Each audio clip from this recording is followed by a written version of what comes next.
Assalamualaikum warahmatullahi wabarakatuh. Kami dari kelompok 16 akan mempresentasikan tentang perang narasi COVID-19, komparasi perencanaan pembangunan China dan Amerika Serikat dalam penanganan COVID-19. Next. Secara garis besar, presentasi ini akan kami sampaikan ke dalam beberapa poin, yaitu pertama menjelaskan tentang urgensi atau latar belakang, kemudian perbedaan model perencanaan pembangunan antara Amerika Serikat dan China, disusul oleh kebijakan Amerika Serikat selama pandemi, kemudian kebijakan China selama pandemi COVID. Selanjutnya akan kami sampaikan pula terkait dengan luaran dan dampak kebijakan, dan presentasi ini akan ditutup dengan kesimpulan. Next. Latar belakang dari paper ini disusun yaitu telah terjadi perang narasi antara Amerika Serikat dan China setelah sebelumnya juga terjadi perang dagang antar kedua negara tersebut. Presiden Amerika Serikat mengecam bahwa China telah gagal menangani wabah COVID sehingga virus ini menyebar ke seluruh dunia. Sementara China membawa kabar bahwa sebenarnya COVID ini merupakan bagian dari program militer Amerika Serikat. Kemudian, setelah terjadi perang narasi tersebut, data menyebutkan bahwa China telah berhasil untuk mendatarkan kurva, sementara Amerika Serikat tercatat sebagai negara dengan jumlah kasus COVID-19 terbanyak di dunia. Bagaimanapun, perencanaan pembangunan lewat gaya kediktatoran China terlihat lebih unggul daripada negara liberal dalam penanganan wabah COVID-19. Mengapa demikian? Hal tersebut juga disampaikan oleh data yang dimuat oleh Worldometer Coronavirus per tanggal 3 Mei 2020 yang membuktikan ketimpangan antara Amerika Serikat dan China. Amerika Serikat mencatat lebih dari 1 juta kasus positif dan 67 ribuan orang yang meninggal dunia, sementara China mencatat 82 ribuan kasus positif dan juga sebanyak 4 ribuan orang yang jumlah kematian, yang tercatat dalam jumlah kematian. Dalam hal ini, kemudian dibuktikan bahwa Amerika Serikat terlihat jauh tertinggal dari China dalam penanganan COVID-19.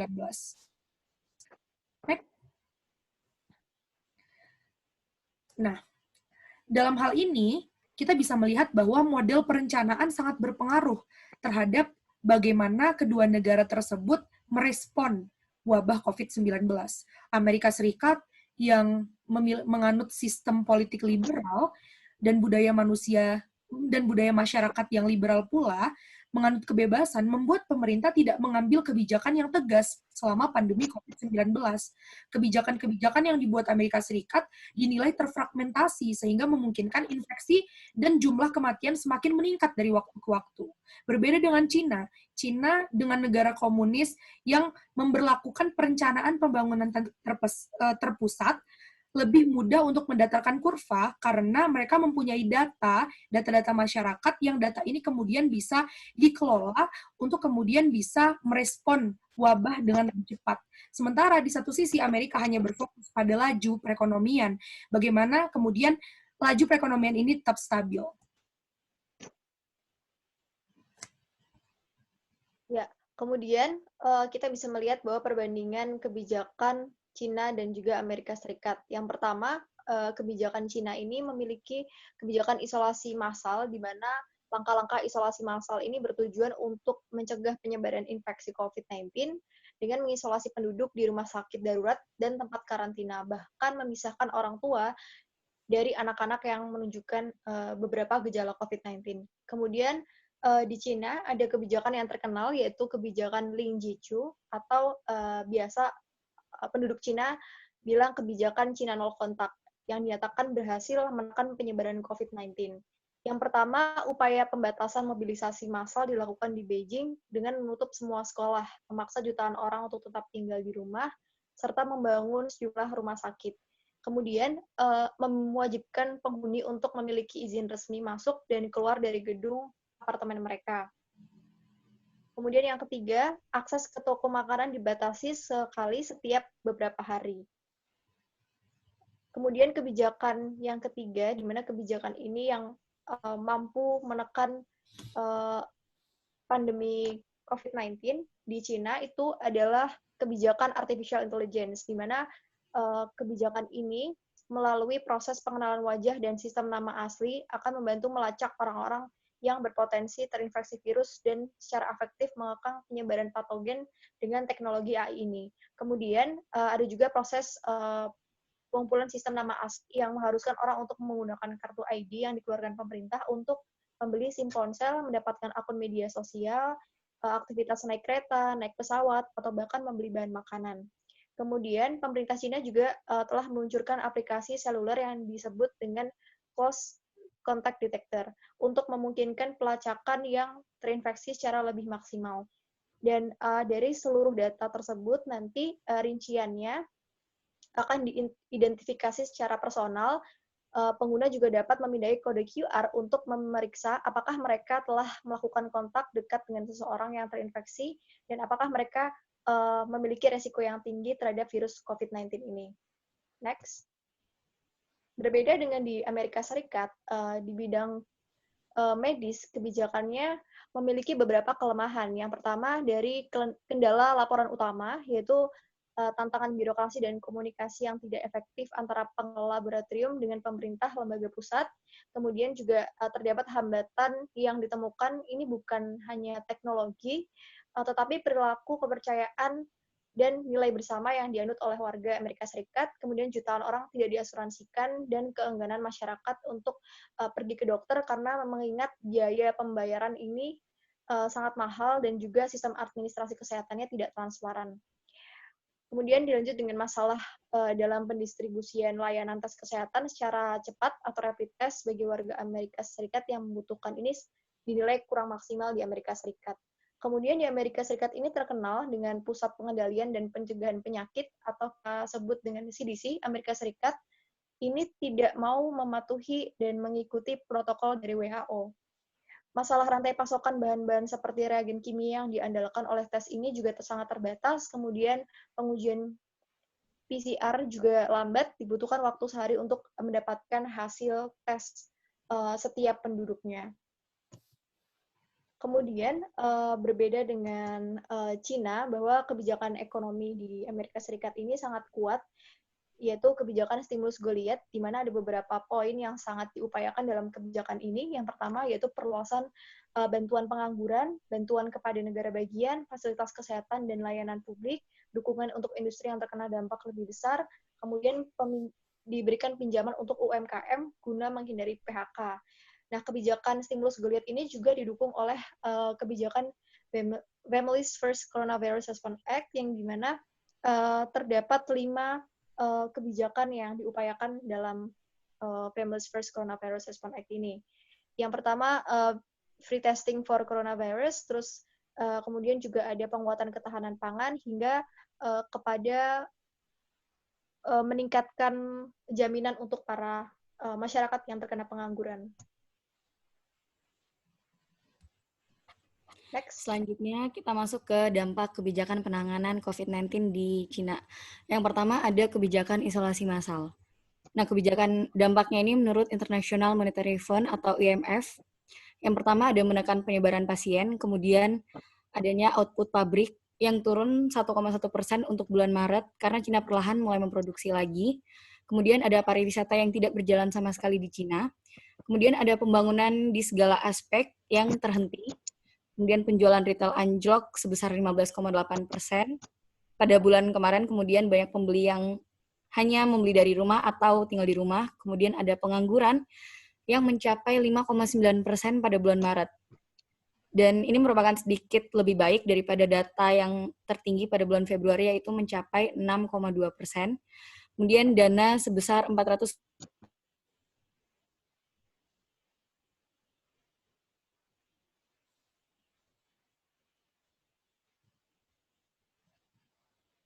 Kemudian ada pun dampak dari penggunaan teknologi artificial intelligence. Yang pertama yaitu dengan penggunaan ini berguna untuk mengawasi setiap pergerakan warganya dan mengatur kebijakan adanya jam malam bagi setiap warganya.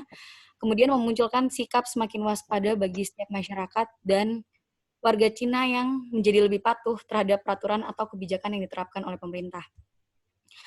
Kemudian masuk ke dampak kebijakan di Amerika Serikat. Yang pertama kita melihat dari kebijakan bidang medis yang mana banyak pasien yang tidak ditangani dengan maksimal, kemudian kurang efektifnya jalannya pengobatan, penanganan pasien semakin lamban, dan tidak transparannya biaya pembayaran pengobatan pasien. CDC tidak sesuai dengan protokol WHO dan merupakan membahayakan bagi setiap pihak, karena protokol WHO merupakan protokol yang paling mendasar dari penanganan COVID-19 ini.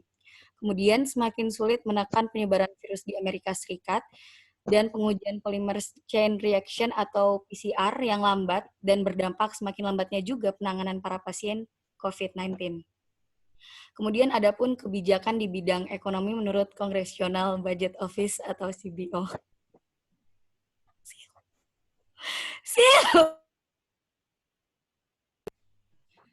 Selanjutnya di sini ada dampak kebijakan penanganan COVID-19 di Amerika Serikat. Yang pertama ada kebijakan di bidang medis. Pada kebijakan penanganan COVID-19 di Amerika Serikat, banyak pasien yang tidak ditangani secara maksimal. Kemudian yang kedua, pengobatan yang berada di Amerika Serikat tidak berjalan dengan efektif, sehingga penanganan pasien juga semakin lambat. Yang ketiga, tidak transparannya biaya pembayaran pengobatan pasien. Yang keempat, CDC tidak sesuai dengan protokol WHO yang membahayakan setiap pihak. Kemudian semakin sulitnya menekan penyebaran virus di Amerika Serikat. Dan yang terakhir, pengujian polymer chain reaction atau PCR lambat dan berdampak semakin lambatnya juga penanganan para pasien COVID-19. Selanjutnya ada dampak kebijakan di bidang ekonomi menurut CBO. Yang pertama yaitu kebijakan stimulus Goliath ini dinilai berdampak positif, yang mana kebijakan ini mampu memberikan bantuan bagi para pengusaha dan institusi yang bangkrut, rumah sakit, serta yang membutuhkan bantuan seperti APD, obat-obatan, dan lain-lain, serta jutaan orang yang kehilangan pekerjaan akibat pandemi COVID-19 ini. Akan tetapi sangat disayangkan bahwa kebijakan ini belum menerima kepastian terkait kejelasan dari kebijakan tersebut. Selain itu, adanya anggaran yang jelas terkait penanganan COVID-19 ini yang memudahkan penanganan serta penyediaan fasilitas yang dibutuhkan. Selanjutnya, kesimpulan yang akan disampaikan oleh Cecilia Adisti. Kesimpulan yang dihasilkan dari paper yang kami tulis adalah Cina dengan perencanaan pembangunan yang matang dan terpusat, serta terstruktur, berhasil dalam upaya mendatarkan kurva pandemi COVID-19. Sementara Amerika Serikat, dengan perencanaan pembangunan yang menganut sistem politik liberal, belum berhasil dalam penanganan COVID-19 ini karena Amerika Serikat sangat terfokus pada perencanaan ekonomi. Sementara perencanaan pembangunan di Cina itu lebih berfokus pada perencanaan pembangunan medis dan protokol kesehatan. Hal ini sedikit banyak membantu bagaimana kebijakan-kebijakan itu terbentuk. Jadi dari awalnya yaitu perencanaan pembangunan, kemudian akan menghasilkan kebijakan-kebijakan yang pada dasarnya mengikuti dari perencanaan pembangunan dengan sistem politik tertentu.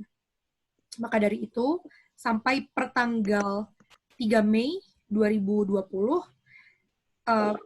ketika paper ini ditulis, kebijakan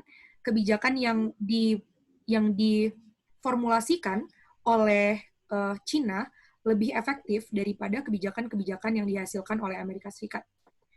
Sekian presentasi dari kelompok 16. Assalamualaikum warahmatullahi wabarakatuh.